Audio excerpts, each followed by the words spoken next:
Good morning, everybody.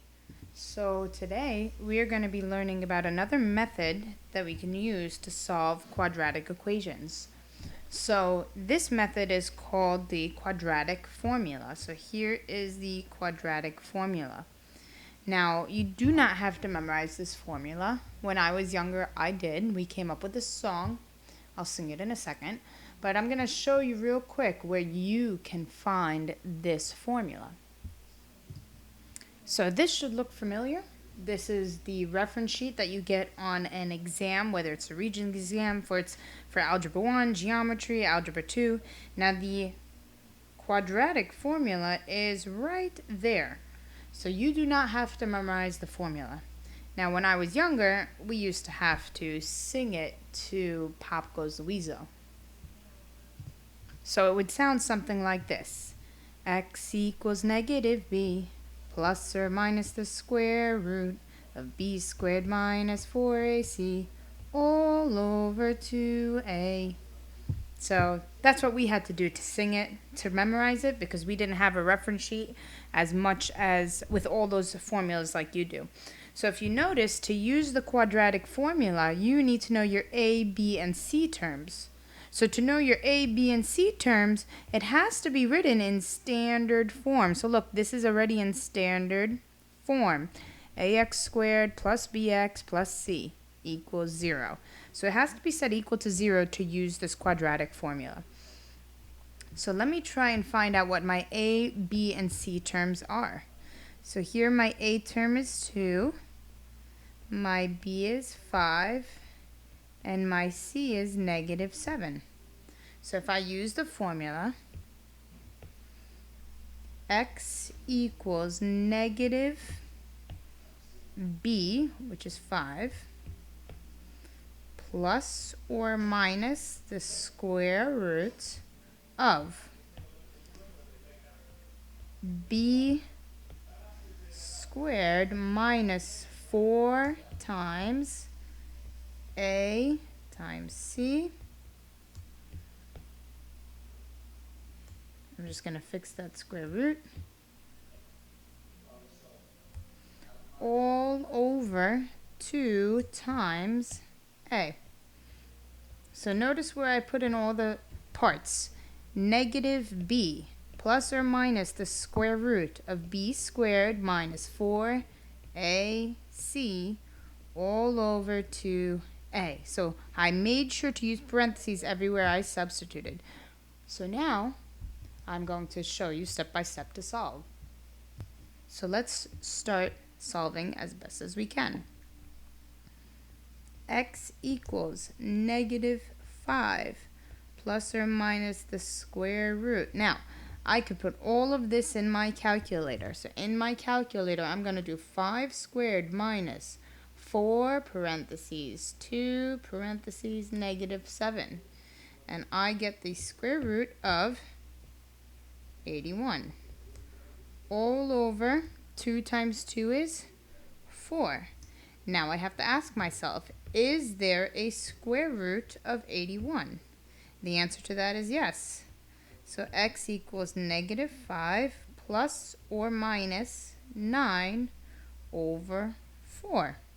So now if I look at this, and I really want to finish solving it, this is 2 different answers. X equals negative 5 plus 9 over 4. And x equals negative 5 minus 9 over 4.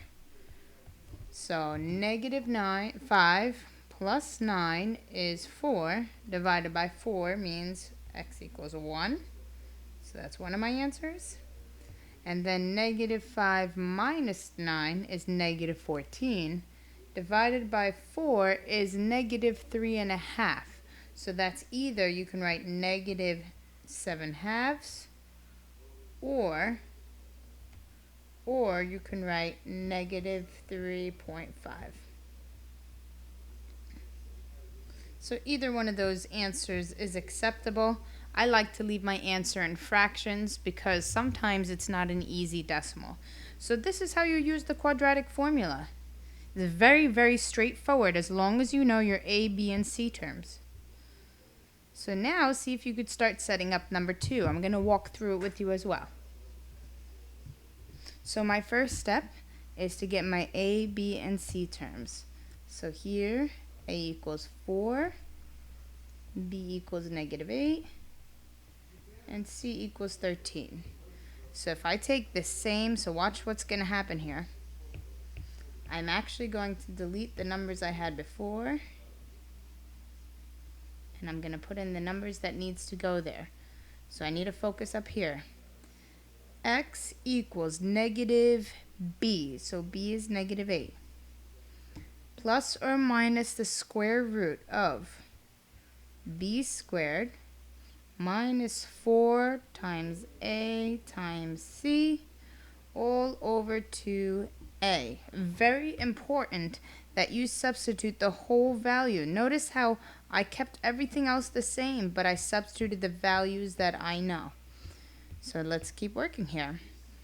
Over here, a -8, if you could check in the calculator, is positive. So I get 8 plus or minus the square root of, now I'm going to use parentheses, but -8 squared minus 4 parentheses 13. Now if you do that correct, you should get -144 in that square root. All over 2 times 4 is 8. Now, here's something important. Is there a square root of -144? Well, first of all, when I get the square root of a negative, remember that comes out as I. Now, I'm going to do that work here on the side. Just remember, the square root of -1 equals I. Now, is there a square root of 144?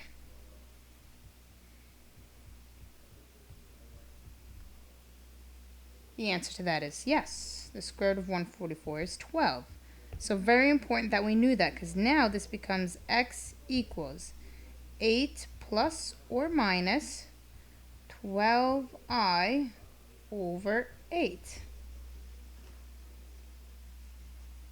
Now before I split this, this can be reduced. I can reduce it because I can divide both of these.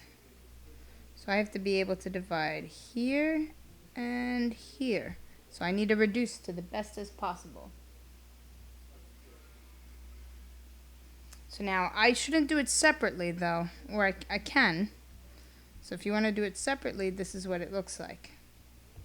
You have 8 over 8 plus or minus 12i over 8. So here, this equals 1 plus or minus. Now if I do 12 over 8 in the calculator, I get 3 over 2. So 3 over 2 I. So that's one way to leave your answers. Another possible way is if you did not split it, and I'll show you in just a second. I just want to put my two answers. 1 plus 3 over 2i and 1 minus 3 over 2i. So those are my two answers. Another way you might see this answer is if somebody tries to reduce differently. So here, I'll do it on the side here. Another way you could have reduced this is see what number goes into, what's the greatest common factor between 8, 12, and 8. So really, that's another way that you can reduce this that you might see. I just want to make sure you understand how to do it. So you have 8 plus or minus 12i over 8. All of them can get reduced, if you notice, by the number 4. So if I divide all of them by 4, I get 2, 2, and 3. So my two answers can also be 2 plus 3i over 2 and 2 minus 3i over 2. So these answers are also acceptable. So notice how I did it in orange. So either one of these ways, so these answers or these answers, they've both have been reduced. So I just want you to see that there's more than one way that you can reduce the answers, because if you come across a multiple choice, you want to make sure you get the same answer. And let's just do one more example together. I get A equals 1, B equals 4, and C equals negative 14. So notice how I'm leaving the equation completely the same, but I'm going to replace these values with what I know. X equals negative B plus or minus the square root of B squared minus 4AC all over 2A. So now it's time to solve what we can. So I have X equals negative 4 plus or minus the square root. Now, in the calculator, parentheses, 4 squared minus 4 parentheses 1 parentheses negative 14. So now when I do that, I get 72 over 2 times 1 is 2. Now, is there a square root of 72? No. But can I reduce this? It's always important to see if I can reduce this. Is there a perfect square that goes into 72?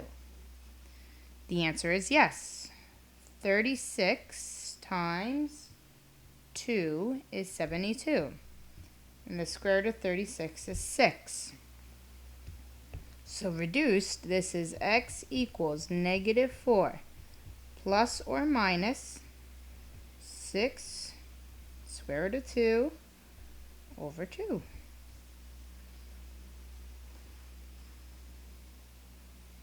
So now you could reduce it either way that you'd like. So you get negative 4 over 2 plus or minus 6 rad 2 over 2. So X equals negative 2 plus or minus.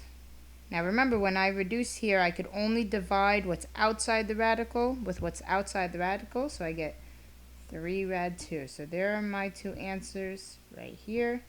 X equals negative 2 plus 3 rad 2.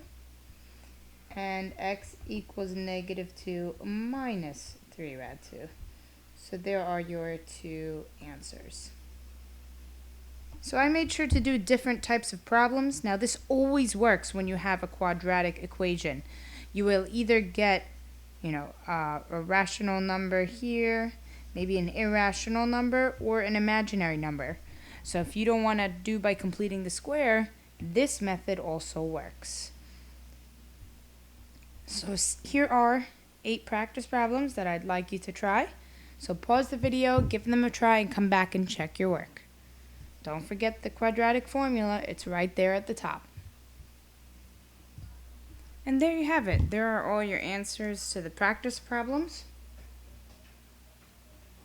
If you notice, most of the practice problems gave you rational numbers. So here is the work for number 1. Here is the work for number 2. And now if you notice, for number 2, the only answer I got was a positive 2, because plus or minus 0, you actually really didn't even need to do this twice. You just know this is dropped out. And then for 3, here's the work for number 4. Again, I only leave my answers in fractions, so if you got 2.5 here or 2.5, that's fine. Here's 5. Here's 6. Here's 7. Notice it was not equal to 0, so I couldn't use the quadratic formula until it's in standard form, equal to 0. I left my answers as fractions. This would be negative 0.5 and negative 1.5, but again, I leave mine as fractions. And then same thing here. It's not equal to 0, so I first had to get it in standard form. Another thing is I could not reduce the radical. So really, that's my final answer, because then I can't simplify this any further. All three of them have to be able to simplify in order for me to reduce. So this is your final two answers. So there you have it. That's how you use the quadratic formula to solve quadratic equations. If you have any questions, you can feel free to reach out to me. Otherwise, hang in there. We have one more week next week. Have a great day, everybody. Bye.